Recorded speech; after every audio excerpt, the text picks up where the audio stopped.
Today, 100 kids with type 1 diabetes will meet with MPs at Parliament House. They'll be making a personal plea for continued government funding for research into juvenile diabetes. Billie and her mum, Nicky Angelone, join us now with a whole bunch of lovely people. Hello, you two. What are you hoping to achieve today?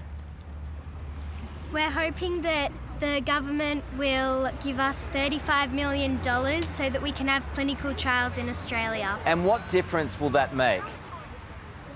It will mean that we can get closer to a cure and that we can all have better lives ahead of us. Nicky, I know a number of people that have kids who have type 1 diabetes and the struggles that they have gone through on a daily basis. For you, what difference will it mean for parents as well?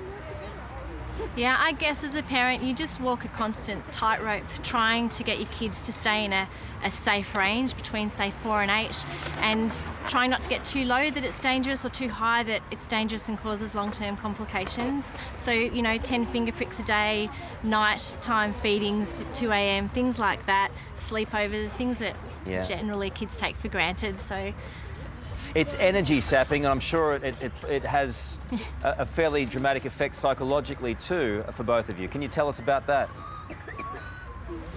Absolutely. I find it quite exhausting. I know a lot of other, most other parents do, because it is constantly on your mind. Every time Billie eats, she needs to bolus in her pump how many carbs she has.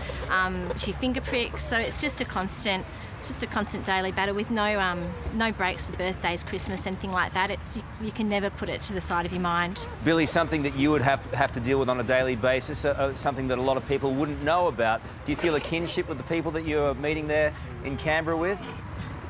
Absolutely. It's just nice, especially for Billie, to be part of something where she's not the only one, because it's quite a silent disease and people don't realise what goes on behind the scenes, behind that smiley face beside me. Billie, tell me about that. It's hard because at school, if I do finger pricks, sometimes people give me weird looks, or if I'm just out, and sometimes they say, oh, I wish I had diabetes, because they only see me having jelly beans and sweets and stuff, but they don't realise that I have to have that whether I want it or not. Yeah, it's a big deal. Listen, Tony Abbott was on our show a little earlier. He was talking to me. This is what he had to say about this issue. I'm renewing the Coalition's commitment to spend $35 million on research into type 1 diabetes. This was money that I was first able to make available as Health Minister. I think the research must continue because the research is promising, and if we spend the money, there's every chance that one day we will get the cure.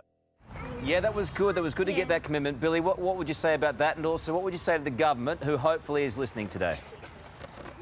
We're really, really thankful and happy and excited about Tony Abbott's pledge, and we really hope that the government can match it. All right. Well, why don't you get everyone there to give us a big IWAG cut with today, and we'll take that to the government and see if we can put some pressure on from our end as well. Can you do that? Ready? Yes. Go on. Turn around. You ready? 1, 2, 3. 1, 2, 3. IWAG cut with today. Oh, you got to do it again. Oh no, the balloons. They thought it was a popping of the balloon thing. I think I've ruined their day. I think I've popped their balloon. Well, anyway, hopefully I haven't. Anyway, we've had better endings to segments, haven't we? Anyway, good luck with that today, folks. Talk about bursting their balloon.